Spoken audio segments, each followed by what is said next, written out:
Esto es Oikos, un podcast de ciencia, ecología, restauración de ecosistemas y cambio global. Programa 16. ¡Comenzamos!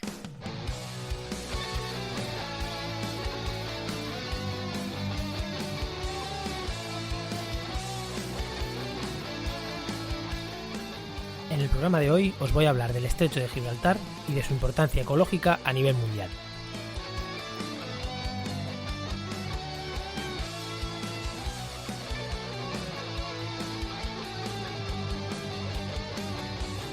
Buenos días, soy Juan María Arenas y un miércoles más estoy aquí en Oikos, este espacio de radio online en el que hablamos de ecología, de restauración de ecosistemas, de espacios naturales y hoy no vamos a tener entrevista, hoy voy a hablar yo solo y os voy a hablar sobre el Estrecho de Gibraltar. Hoy no vamos a hablar de ninguna investigación puntera ni nada, sino que vamos a hablar de un espacio natural que tiene, quiero hablar de él por dos motivos. Uno, porque tiene una importancia ecológica a nivel mundial, y os voy a contar por qué, y quizá los que no seáis de esta zona de Cádiz no lo controléis, bueno, los que no sepáis mucho de...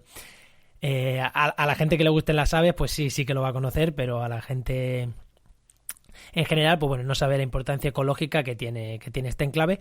Y lo segundo, porque... yo, aunque tengo este acento manchego que, bueno, poco a poco, entre haber vivido en Madrid y haber vivido aquí en Cádiz, se me va un poco suavizando, pero tengo un acento manchego bastante fuerte. Pero vivo aquí en Cádiz, vivo justo en el Estrecho de Gibraltar, en la línea de la Concepción, así que os voy a hablar de algo que tengo cerca y que disfruto día a día. Y digo que disfruto porque las vistas aquí son espectaculares, los espacios naturales que hay aquí alrededor son espectaculares y, ya digo, disfruto día a día de vivir aquí. Y antes de entrar en el programa, brevemente os voy a decir que seguimos teniendo problemas con iVoox, así que si estáis escuchando este podcast no lo busquéis en iVoox porque no está, o si está mal. Justo ahora mismo tengo 14 programas del programa 14 y ninguno más. No sé por qué, pero es así. Posiblemente mañana, si me buscáis en iVoox, es otra cosa. Y si escucháis este programa dentro de unos meses o una semana, pues sí, buscarme en iVoox porque en teoría vamos a estar. Y también deciros que en iTunes... el programa está duplicado. Está duplicado porque iVoox manda su propio feed y como no puedo hacer nada, pues está duplicado. Así que está Oikos, divulgación científica, que ese es el viejo y no se actualizan, creo que solo está hasta el 14. Y el nuevo, que es Oikos, ecología y restauración de ecosistemas o restauración de ecos, según corte el feed o no el reproductor en el que estéis mirando.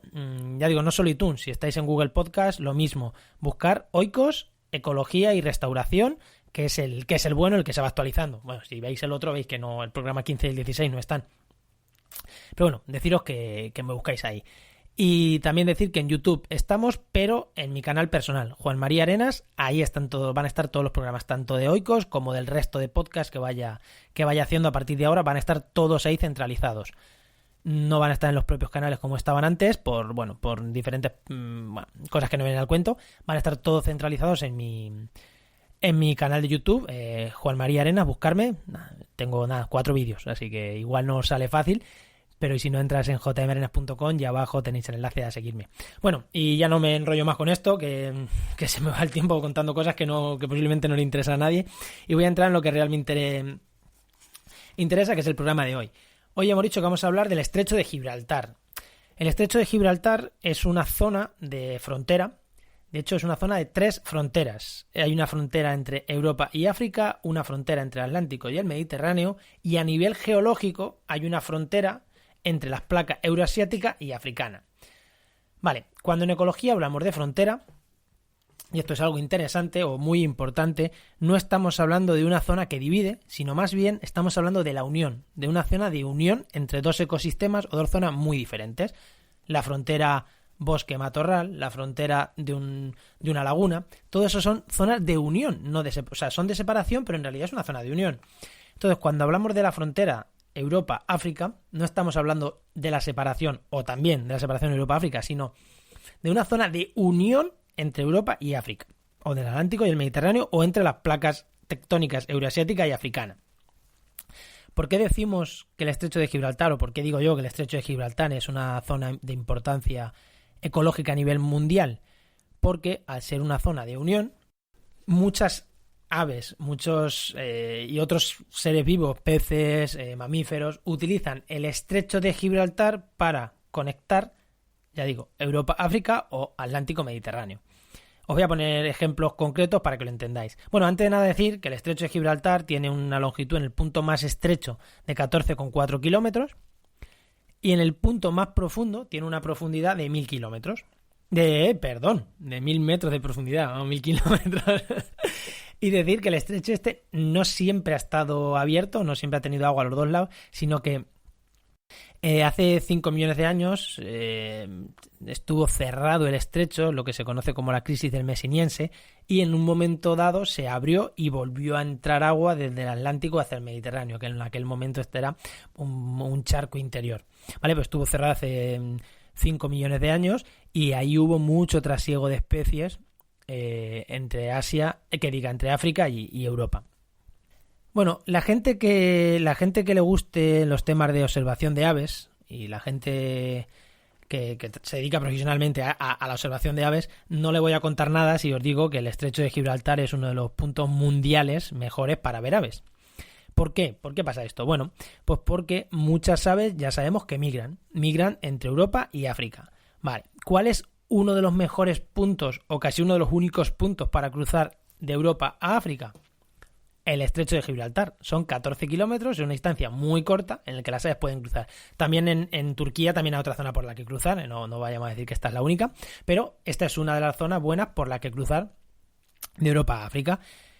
¿Cómo cruzan las aves? ¿Cómo cruzan? Porque pensar que hay aves como cigüeñas, como milanos, como águilas culebreras, como algunos buitres, como los abejeros, que son aves grandes y que podemos entender, joder, una ave tan grande pues cruza fácil. Bueno, no cruza tan fácil, ahora lo explicaremos por qué, pero también hay aves como las golondrinas, las codornices, muchos pequeños pajarillos insectívoros, los jilgueros, todas estas aves tienen que irse. ¿Por qué tienen que irse? Bueno, pues están viviendo en toda Europa y en España, y son zonas que en su gran mayoría se cubren por ejemplo, de hielo, o los insectos desaparecen, y una ave insectívora que, por ejemplo, los cernícalos primilla, que se alimente de insectos, o los milanos, que se alimenten de pequeños animalillos y de insectos, tienen que irse. ¿Por qué? Porque es que no hay comida en el norte de Europa, no hay comida incluso en España, y tienen que irse. Algunos se quedan por España y otros cruzan o un poquito hacia el Magreb, hacia la zona de Marruecos, o cruzan hacia abajo, hacia el sur de África. No imaginaos la migración que se mete alguien que va del sur de África al norte de Europa. Una migración que, vamos, se pasan la vida migrando, entre que van y vuelven. Y son aves que por lo general, o prácticamente todas, lo que hacen es en primavera y otoño la pasan en Europa criando, y cuando ya aquí las condiciones son malas, se bajan a África a aguantar el invierno allí, para luego volver a subir a criar a Europa. Luego hay casuísticas raras, hay quien cría en los dos sitios, pero bueno, en principio ese es el ciclo normal para estas aves. Al igual que en España tenemos aves del norte de Europa, como la grulla, que vienen a España a pasar el invierno porque en el norte de Europa tienen frío, y esas no crían aquí, esas son invernantes. Y las que van a criar aquí, pues son las que vienen en primavera, a principio de primavera. Bueno, pues estas aves tienen dos formas de cruzar. Una, aleteando; dos, planeando. Parece, como ya he dicho, parece que lo fácil es que un águila o una cigüeña cruce. Son aves muy grandes y todo el mundo entiende que van a cruzar fácil. Pues no, pues quizá le resulte más fácil cruzar a las aves que aletean que a las aves planeadoras. Las aves que aletean lo que hacen es, van recorriendo toda Europa, se van juntando, van bajando por la línea de costa, o cuando llegan a las costas van bajando por la línea de costa, llegan a la costa de Málaga o por Cádiz, pues llegan al estrecho, y en un momento en lo que ellas consideran bueno, generalmente por la noche, para que no les pegue mucho el calor, cruzan pues a finales de agosto, en septiembre, cruzan de Europa a África, o al revés, o cuando van viniendo en febrero o marzo, cruzan de África para Europa cuando las condiciones son buenas, cuando no hay mucho viento, cuando ellas consideran que cruzan. Hay una cosa curiosa que quiero decir, que es, por ejemplo, en el País Vasco se dice que las que las codornices lo que hacen es tirarse al mar y nadar. Vale, o incluso no nadar, levantar el ala y hacer tipo barco que las va arrastrando hacia la costa. Esto es falso, ¿vale? Esto es falso, no. Las golondrinas, las codornices, no quieren caerse al agua, ¿vale? Pero es cierto que pueden ser que algunos pescadores las hayan visto en el agua haciendo eso. ¿Por qué? Porque se caen. O sea, ellas se echan a volar y en el estrecho de Gibraltar hay unos vientos enormes. Enormes. A la gente que viene por aquí, bueno, y la gente que le gusta el surf, sabe que Tarifa es uno de los sitios mejores de Europa para hacer windsurf. Hay mucho viento. Entonces, ¿qué pasa? Que una codorniz echa a volar, una codorniz que pensemos que es una ave que mayoritariamente le gusta estar por el suelo, no le gusta volar, para ella 14 kilómetros sí pueden ser mucho. ¿Qué pasa? Echa a volar y se puede cansar y caer al agua. ¿Qué pasa si cae al agua? Pues que aletean y levantan el ala y intentan pues sobrevivir como pueden. Si tienen la casualidad que caen a 50 metros de la costa, pues a lo mejor la propia corriente, las propias olas las meten a la costa. Entonces, ¿un pesquero ha podido ver codornices en mitad del estrecho? Sí, lo ha podido ver. Pero esas codornices o por suerte caen en un barco y que lo intentan caer en un barco y volver a levantar vuelo, o caen al agua, se las comen los atunes, se las comen los delfines, se las comen las orcas, o quien se las coma. ¿Qué pasa si caen a 50 metros de la costa, a 100 o a 20 metros de la costa? Pues que el propio mar las tira contra la costa, llegan y si no se han ahogado, pues sobreviven. Si alguien las ha visto, dice, bueno, ¿cruzan nadando? No cruzan nadando, se han caído con la fortuna de que han caído cerca de la costa. Pero estas aves son las que, ya hemos dicho, tienen menos problemas para cruzar. ¿Qué pasa con las aves planeadoras? Las aves planeadoras, por ejemplo las cigüeñas o los milanos, son aves que no pueden aletear mucho. Y que normalmente, pues imaginemos los buitres no aletean apenas. Si un buitre tiene que aletear, se termina cansando en cuestión de minutos.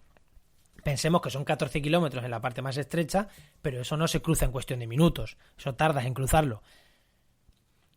¿Qué hacen para cruzar las aves? Pues bueno, vamos a poner el ejemplo, por ejemplo, de finales que van a volver a África, ¿no? Finales de verano.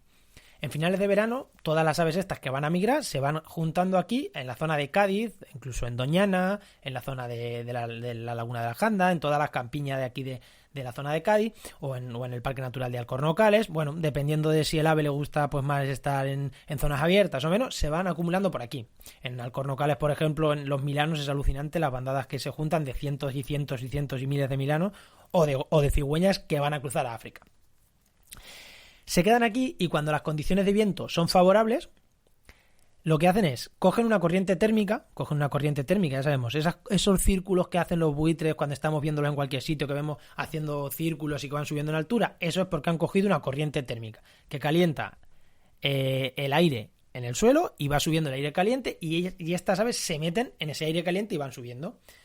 Cuando ven que no hay mucho frío, que no hay mucho aire en el estrecho, un día se quita el tapón, deja de haber aire por cambios de viento o por lo que sea, lo que hacen es suben a mucha altura y se lanzan contra África. Ya está, se lanzan. Porque durante cuando están cruzando por el mar, en el mar no hay corrientes ascendentes de aire, con lo cual no hay corrientes térmicas. ¿Qué pasa si un buitre o una cigüeña no es capaz de cruzar del tirón a África? Como se quede a mitad de mar, a baja altura, se cae al agua, porque no es capaz de aletear. Puede aletear unos segundos, unos minutos, como mucho, pueden, dependiendo de la especie. Pero si no son capaces, si no cruzan en el momento oportuno en el que no hay viento, caen al agua. Y todos los años mueren muchas aves que caen al agua. Aves que del primer año que no saben volar bien, no saben cuadrar bien las térmicas, pues caen al agua. Aquí, bueno, hace poco me contaron que unos buitres que llegaron a la costa, pues eso, que se habían quedado al agua y llegaron vivos. O sea, se cayeron los buitres, incluso un perro fue a por ellos, los rescató y llegaron vivos a la costa, se recuperaron y echaron a volar. Pues puede pasar, tuvieron suerte que se cayeron justo llegando, le pasó lo que decíamos antes de las codornices. Pero es muy importante eso, que tengan las corrientes térmicas en tierra para poder lanzarse.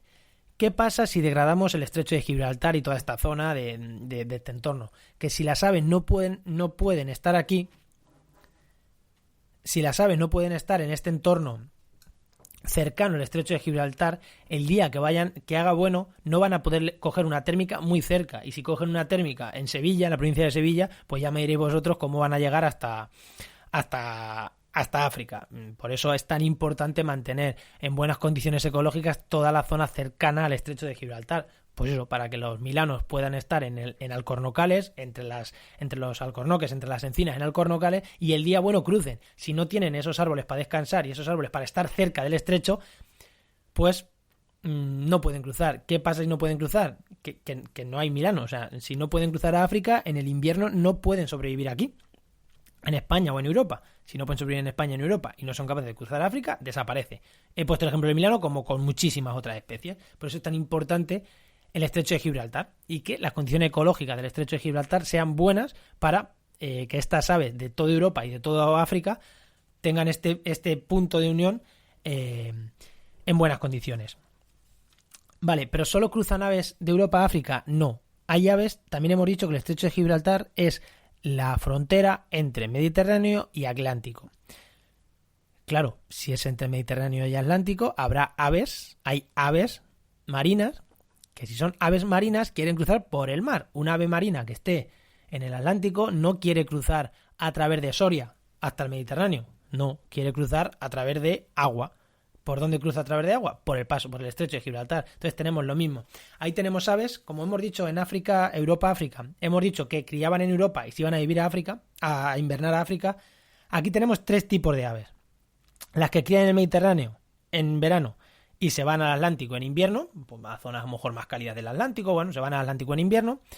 Tenemos las que se van en el Atlántico, en el norte de Europa, a criar y después se vienen a pasar el invierno, porque aquello se congela, se vienen a pasar el invierno en el Mediterráneo. Son como los alemanes estos que vienen a pasar aquí los meses malos, ¿no? Pues igual, se están en el norte viviendo y se vienen a pasar los meses malos al Mediterráneo. Y luego están un tercer grupo de aves que lo que hacen es migrar del Atlántico norte al Atlántico sur, pero que si tienen unas malas condiciones, unos días malos y tal, y no saben por dónde parar a descansar, pues también son especies que se meten aquí al Mediterráneo, a las primeras islas del Mediterráneo, o al estrecho, esperan que capee el temporal y continúan ruta para abajo, ¿vale? Esas son especies que, bueno, que pueden entrar más o menos, pero las que entran a reproducirse al Mediterráneo o las que pasan el invierno en el Mediterráneo sí que son abundantes. Y en un ejemplo de esto tenemos el muy llamativo frailecillo, que hace esto. Y digo muy llamativo porque, bueno, hay otras muchísimas especies que lo hacen, pero el frailecillo es un ave bastante curiosa y que utiliza el Mediterráneo, aunque es un ave del Atlántico, siempre considerada del norte de Europa, sí que pasan en el Mediterráneo parte del año. ¿Solo las aves usan esta unión Atlántico-Mediterráneo? Pues evidentemente no. O sea, si tienes, por ejemplo, los atunes, el atún rojo ya sabéis, quien habéis venido a Cádiz, que el atún rojo aquí es un manjar. Pues el atún rojo lo que hace es, en abril-mayo, entra al Mediterráneo a desovar y a criar, y en agosto por ahí sale del Mediterráneo al Atlántico a pasar el invierno.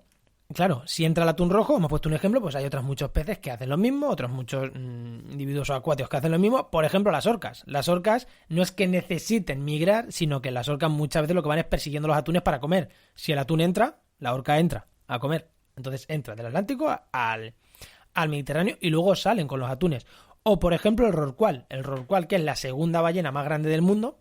Esta se reproduce, tiene a sus crías en octubre, noviembre más o menos, y lo que hace es entrar al Mediterráneo en invierno a tener sus crías. Y cuando llega el verano se va hacia el norte de Europa y se va a zonas donde poder alimentarse mejor que en el Mediterráneo, que por lo visto el Mediterráneo para estas especies, el rorcual no es propicio para alimentarse en verano. Entonces, bueno, en invierno cría aquí, parece que tiene buenas condiciones para criar, y en verano se va al Atlántico, al norte de Europa, a alimentarse. Bueno, ahí vemos otra conexión ecológica entre Mediterráneo y Atlántico. Tenemos lo mismo, si ya hemos dicho que es importante que la zona del estrecho de Gibraltar, la zona aquí del campo de Gibraltar, esté en buenas condiciones para favorecer ese salto de aves de Europa a África, pues lo mismo decimos las aguas en el estrecho de Gibraltar, y no son las mejores del mundo, ni muchísimo menos, pero las aguas en el estrecho de Gibraltar tienen que estar en buenas condiciones para que estos rorcuales, estos atunes, estas aves marinas usen este paso, porque si no desaparecen. Y como desaparezca el atún rojo, pues no solo desaparece una especie, sino que desaparece una industria económica potente, ¿vale? Entonces es importante mantener en buenas condiciones el estrecho de Gibraltar. Así que lo primero, un llamamiento a todos los sectores implicados, ¿no? Para que el estrecho de Gibraltar se mantenga en buenas condiciones. Bueno, y llegado a este punto, hoy como hablo yo solo, pues sí que más o menos me he ajustado al tiempo y que creo que no es tan... Cuando habla uno solo no se hace más pesado escucharme 40, 50 minutos. Así que hoy van a ser 20, 25 como mucho. Y ya hemos acabado. Espero que os haya resultado interesante este monográfico del estrecho de Gibraltar. Si tenéis cualquier duda, cualquier comentario, ya sabéis, en los donde estéis, por ejemplo en Spreaker, que es donde tenemos este programa, pues ahí podéis poner vuestros comentarios sobre el programa. Yo intentaré responder si hacéis alguna pregunta. Y como siempre, en restauraciondecosistemas.com/podcast, este va a ser el Oikos 16, podéis buscarlo y ahí tenéis los comentarios, abajo tenéis los comentarios, para hacer el comentario que queráis y lo intentaré responder, la pregunta que queráis la intentaré responder, incluso en antena. Si me hacéis algún comentario a través del formulario, pues cuando ya tenga varios comentarios, igual algún programa de Oikos, que ya tengo algún comentario, igual algún programa de Oikos lo dedico íntegro a responder comentarios que me hayáis hecho a través del formulario de contactar de restauraciondecosistemas.com y eso intentaré responder, ya sea por antena, ya sea por escrito, ya sea de la manera que sea. Pediros, antes de irme, que os suscribáis en vuestro reproductor de podcast, que nos busquéis de nuevo Oikos-Ecología y Restauración. Ese es el bueno. Suscribiros de nuevo, aunque ya estuvierais suscritos antes, suscribiros de nuevo en vuestro reproductor de podcast favorito, Google Podcast o en el que utilicéis. En iVoox ya sabemos que por lo pronto no estamos, estaremos, pero no estamos. Os pido que si me escucháis en iTunes hagáis una valoración positiva y pongáis algún comentario, que eso siempre ayuda a que iTunes me posicione mejor y más gente me escuche, y siempre ayuda porque anima a leer esos comentarios positivos, pues siempre anima. Oye, si no os gusta, pues antes de darme un comentario negativo, o me lo dais, el comentario negativo, o me escribís y me decís, oye, mira, esto mejor así, mejor así. Y os voy a hacer también una pregunta. ¿Qué os parecen estos programas monográficos? ¿O preferís las entrevistas? Bueno, yo ya sabéis, voy a ir alternando diferentes formatos. Y espero teneros escuchando el próximo miércoles, que no sabemos qué tema tendremos aún, pero el próximo miércoles, como siempre, tenéis una cita conmigo, con Juan María Arenas, en Oikos. Un saludo. Adiós.